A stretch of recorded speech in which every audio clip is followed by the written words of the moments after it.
Hello दोस्तों, आप सभी हॉरर एडिक्ट्स का हमारे चैनल पर फिर से स्वागत है। अब तक आपने चीख और जंगल एडवेंचर में सुना विक्की, दिशा, मनीष और निशी एडवेंचर के लिए खुलदाबाद के जंगल गए थे। वहाँ उनकी मुलाकात अंशुमन से होती है। अंशुमन अपने दोस्त सूरज के साथ आता है। वो जंगली खूंखार कबीले वालों से बचने के लिए वे सभी खंडहर में जा छुपते हैं, जहां उनका सामना खूंखार कबीले वालों से भी ज़्यादा भयानक मांसभक्षी कीड़ों से होता है। अब आगे की कहानी। कमरे के एक कोने में उन मांसभक्षी कीड़ों द्वारा खाई गई 2 सड़ी गली लाशों को देखकर दिशा चीख पड़ती है।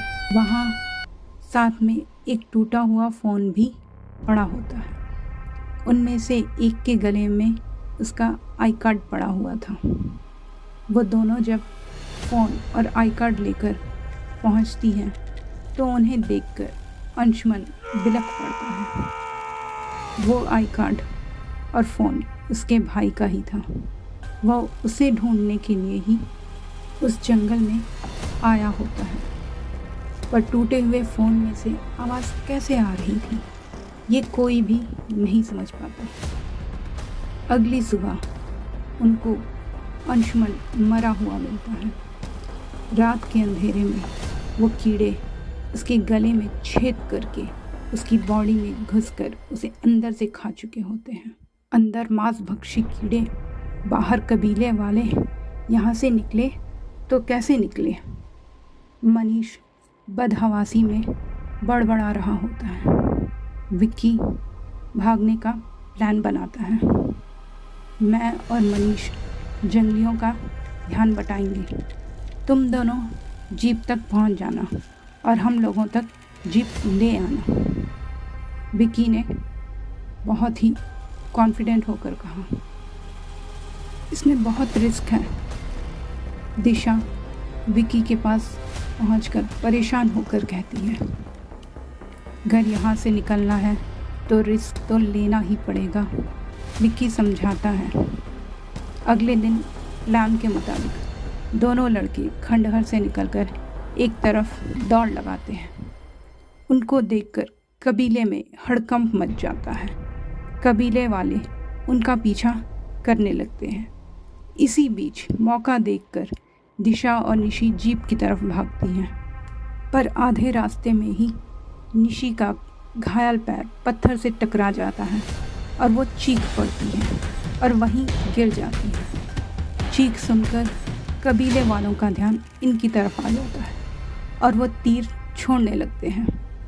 ये देखकर मनीष अपना रास्ता बदलकर निशी की तरफ भागता है, पर अचानक एक तीर उसकी खोपड़ी में छेद करते हुए पार निकल जाता है। मनीष की हालत देखकर निशी अपनी जगह से हिल भी नहीं पाती और उनके तीरों का शिकार हो जाती है। दिशा अपने चीखों को गले में ही रोके जीप की ओट में छुपकर रात होने का इंतज़ार करती है। विक्की भी वहीं पास की टूटी हुई झोपड़ी में छुप जाता है।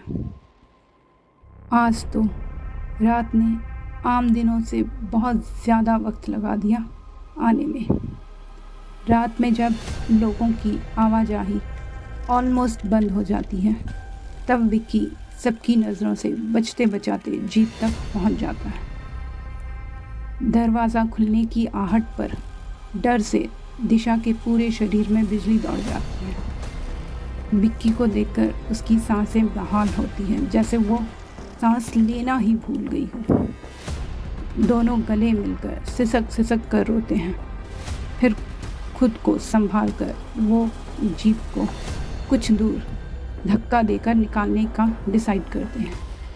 ताकत तो दोनों के ही शरीर में नहीं थी, पर मौत का डर उन्हें कुछ भी कर गुजरने की हिम्मत दे रहा था। जब वे बिल्कुल थक गए तब उन्होंने जीप स्टार्ट कर ली। रात के सन्नाटे में इंजन स्टार्ट होने की आवाज़ कबीले वालों के कानों तक भी पहुंच गई। सब बाहर आकर उनका पीछा करने की कोशिश करते हैं, पर अब वो लोग उनकी पहुंच से बहुत दूर निकल चुके होते हैं। तो दोस्तों, कैसी लगी आपको ये स्टोरी? अपनी राय ज़रूर दीजिएगा।